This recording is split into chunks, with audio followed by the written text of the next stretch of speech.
آج وہ جو خطاب کر رہے تھے اس کے دوران ایک احتجاج بھی ہاں کیا جی وہ ذرا دکھاتے ہیں سر انہوں نے فرمایا کیا ڈونلڈ ٹرمپ نے آج جب بھی اسرائیلی پارلیمنٹ کنیسٹ سے خطاب کر رہے تھے. This is the historic dawn of a new Middle East. And let me also convey my tremendous appreciation for all of the nations of the Arab and Muslim world that came together to press Hamas to set the hostages free and to send them home. We had a lot of help. We had a lot of help from a lot of people that you wouldn't suspect. And I want to thank them very much for that.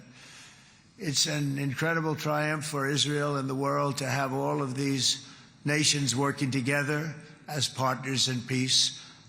And it's pretty unusual for you to see that, but it happened in this case. This was a very unusual point in time, a brilliant point in time.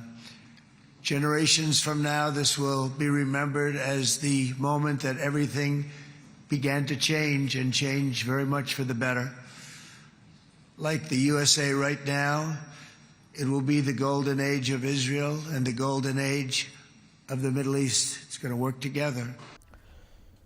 8 ماہ میں کہتے ہیں وہ شامی صاحب 8 جنگیں جو ہیں وہ رکوائی ہیں. شکریہ ادا کیا انہوں نے. کہتے ہیں انہوں نے کہا کہ ایک سنہرے دور کا آغاز ہو رہا ہے اور حماس پہ تھوڑا گرجے برسے ہیں اور اس کو ایک ٹیررسٹ آرگنائزیشن قرار دیتے ہیں اور یہ بھی کہا اسرائیل کی کوئی تعریف بھی کی ہے اور ان کے خلاف ایک نعرہ بھی لگایا ایک رکن جو تھے پارلیمنٹ کے جن کو نکال دیا گیا پکڑ کے لے گئے تھے. پر اپنے داماد کی تعریف کی ہے, اپنے وزیر خارجہ کی تعریف کی ہے اور مسلمان جو عرب ملک کے حکمران ان کی تعریف کی ہے, نیتن یاہو کی سب کی تعریف کی ہے انہوں نے. اور اب جو یہ جو کانفرنس ہو رہی ہے اس میں دیکھیں اس کانفرنس میں حماس کا نمائندہ شریک نہیں ہوگا, اس میں اسرائیل بھی شریک نہیں ہوگا اور اس میں ایران جو ہے انہوں نے معذرت کر وہ بھی شریک نہیں ہوگا. ایران کو بھی دعوت آئی تھی اور ایران نے مشورہ بھی کیا تھا ہمارے پاکستان سے, تو پاکستان نے تو یہ مشورہ دیا کہ چلیے اگر صدر صاحب نہیں جانا چاہتے تو وزیر خارجہ آ جائیں. لیکن پھر انہوں نے کہا کہ نہیں دیکھیں ہمارے اوپر حملہ ہوا تھا اور امریکہ نے حملہ کرایا تھا تو ہم نہیں جانا چاہتے. اور اس کا آج وہاں پارلیمنٹ میں آج انہوں نے ذکر کیا, B-2 بمبار جہازوں کا تعریف بھی کی, 14 بم گرانے کی بات کی. اور مگر یہ بھی کہا کہ ایران سے بھی اگر معاملہ ہمارا ہو جائے تو ہم بڑے خوش ہوں گے. سب کو ساتھ لے کر چلنے کی بات ضرور کرتے ہیں, کر رہے تھے. لیکن سر ایک بات پینترے بدل رہے تھے, لیکن ایک بات ہے کہ ہمارے جو پرائم منسٹر نے تو بہت ان کی آج جو پیغام انہوں نے ایکس پہ دیا ہے تو بڑی تعریف کی ہے ان کی کہ ان کے عزم کے بغیر یہ غزہ میں جنگ بندی ممکن نہیں تھی اور اب تعمیر نو کا مرحلہ ہے. اور جو پریزیڈنٹ ٹرمپ کی گفتگو تھی اس سے یہ اندازہ ہو رہا تھا کہ وہ ایک پائیدار امن قائم کرنے کے خواہاں ہیں اور اس میں پھر فلسطینی ریاست جو ہے اس کے قیام کا امکان جو ہے وہ بھی جھلکتا تھا. اس کے بغیر تو پھر پائیدار امن قائم نہیں ہو سکتا اور ہمیں توقع رکھنی چاہیے.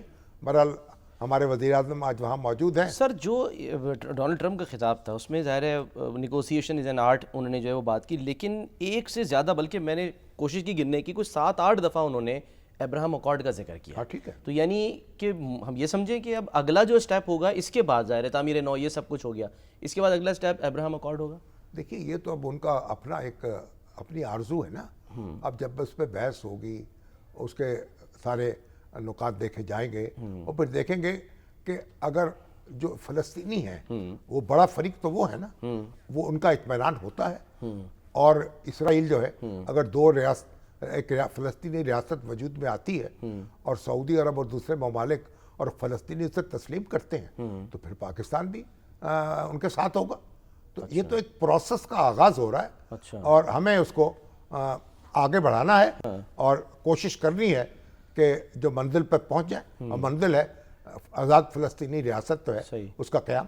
ٹھیک ہے, لیکن سر جو یعنی کہ آج وہ آپ نے کہا کہ شکریہ ادا کر رہے تھے عرب مسلم ممالک کا, ساتھ ہی وہی کہہ رہے تھے کہ جی غزہ کی تعمیر نو میں اب یہ جو ممالک ہیں مسلم ممالک یہ کردار ادا کریں گے. چلیے اب ظاہر ہے والے یہ کہتے ہیں کہ جی تباہی تو اسرائیل نے پھیری, سب کچھ کیا, امداد آپ نے کی اسرائیل کی, اور اب جو یعنی تعمیر نو کریں وہ یعنی کہ مسلم ممالک کریں. ابھی خبر یہ آ رہی ہے کہ جو لوگ واپس جا رہے ہیں غزہ میں ان کے پاس تو ٹھکانہ ہی نہیں ہے, سر چھپانے کی جگہ نہیں ہے, کھنڈر بنا ہوا ہے. لیکن بہرحال واپس تو جا رہے ہیں نا, اپنی زمین جو ہے وہ تو دیکھ رہے ہیں نا واپس.